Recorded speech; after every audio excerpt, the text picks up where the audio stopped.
Welcome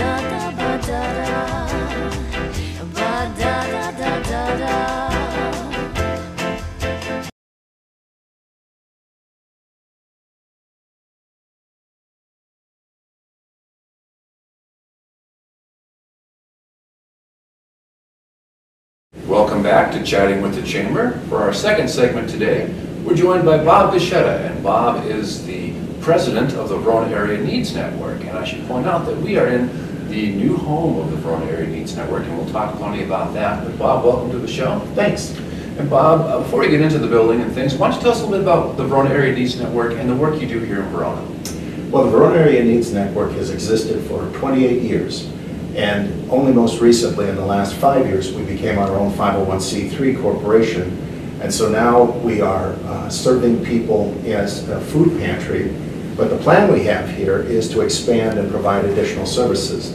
We serve about 600 families a month on average. Now it spikes when school lets out and the nutrition programs are over. But it's an average of about 600 families a month. We serve the Verona and Fitchburg areas. The geographic area is the Verona Area School District.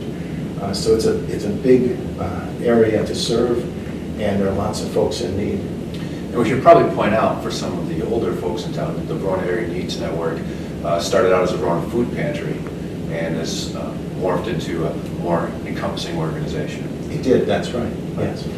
So tell me, Bob, what prompted you personally to get involved with the Verona Area Needs Network? Well, when I was on the city council in Verona, I sponsored a resolution that the city would provide a place for our food pantry. And it was important to do that so that there was that certainty that there would be a place for that organization to be. And then when my term on the city council was up, I became involved in volunteering. And since that time, I was asked to join the board, and I'm serving as the president. So it was kind of an evolutionary process. But it's always been central that we really do have to do everything we can to provide for those people in the community who really have some very profound needs. Okay. And this will probably be where we start to talk about the building and the tremendous space that you have, but what has been the biggest challenge to doing the work that VANN does in Verona to this point? Well, there are lots of challenges. We aren't getting anywhere near serving the total population that has need. We know that 25% plus of our student population at the high school is from families below the poverty line. And there is no way we're even getting close to serving that many people. Those needs are real, so that's a significant challenge.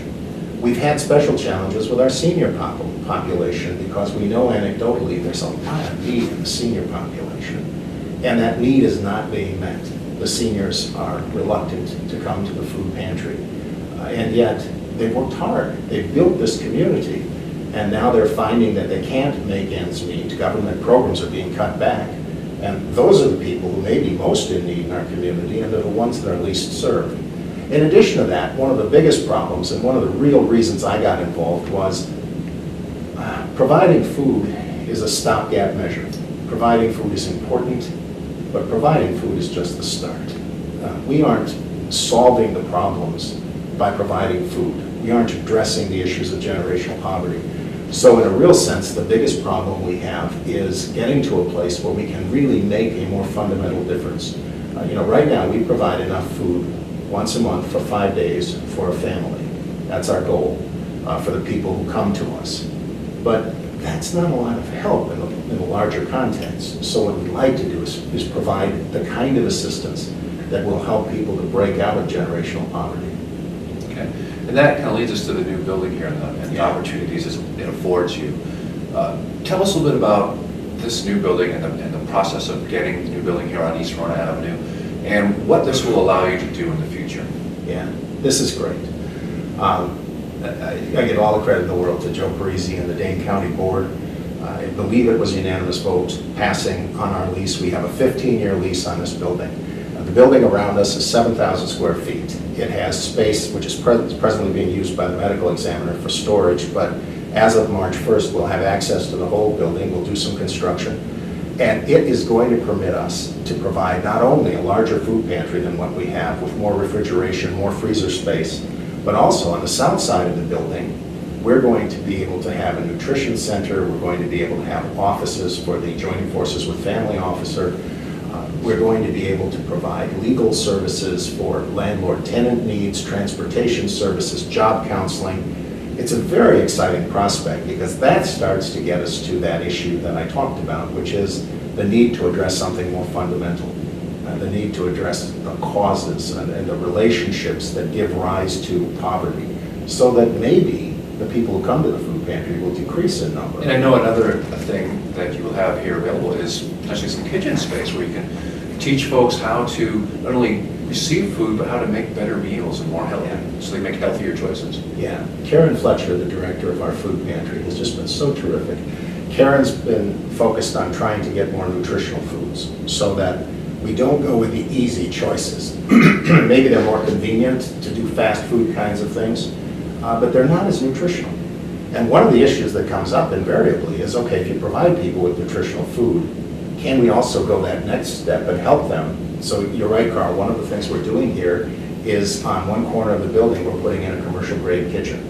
And we'll have educational programs so that the people who come to us can learn. We're going to partner, hopefully we're working on partnering with Madison College so that they use this as an educational facility.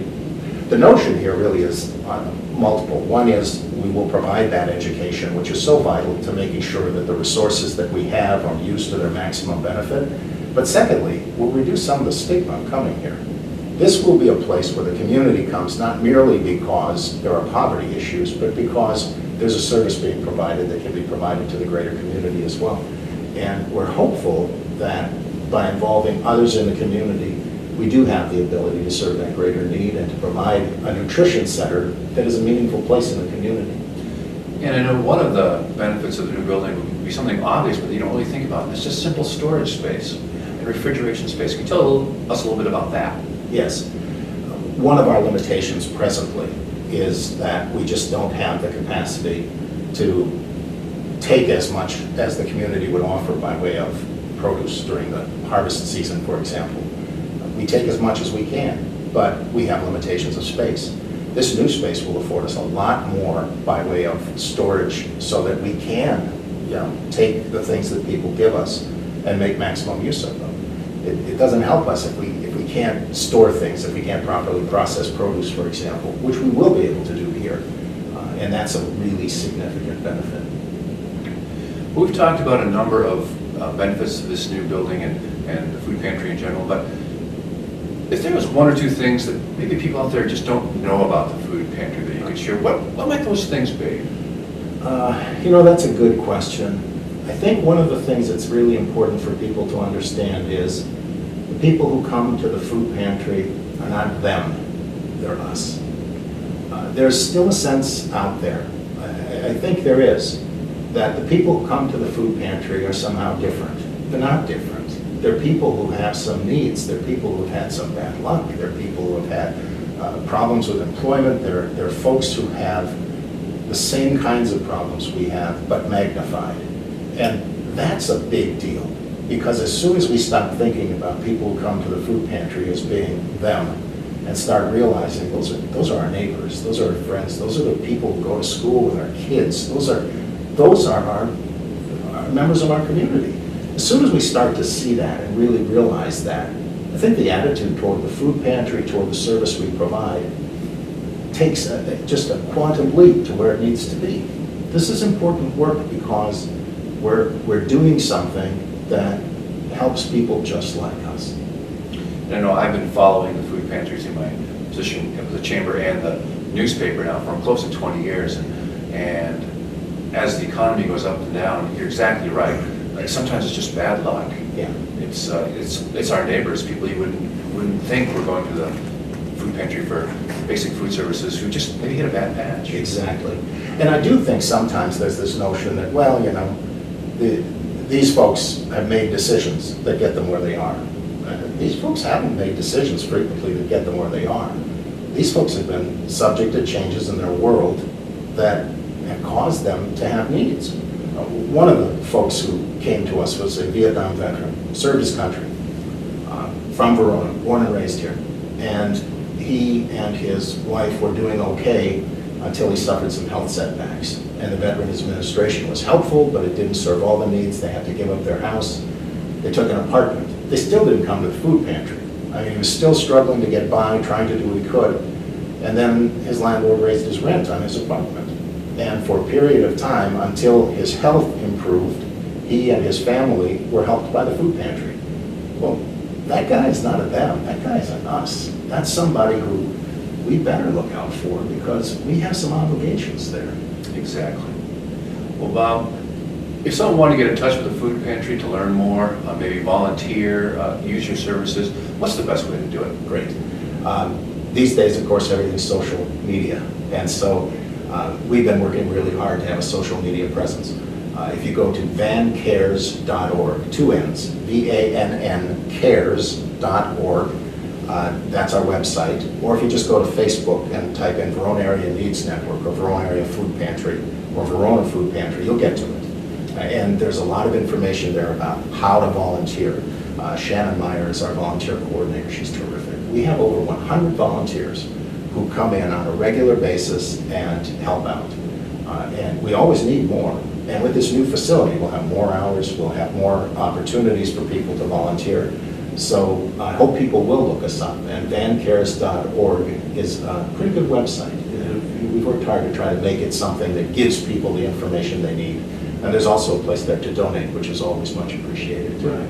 And the current location is in the basement of the old Verona Public Library, which is where?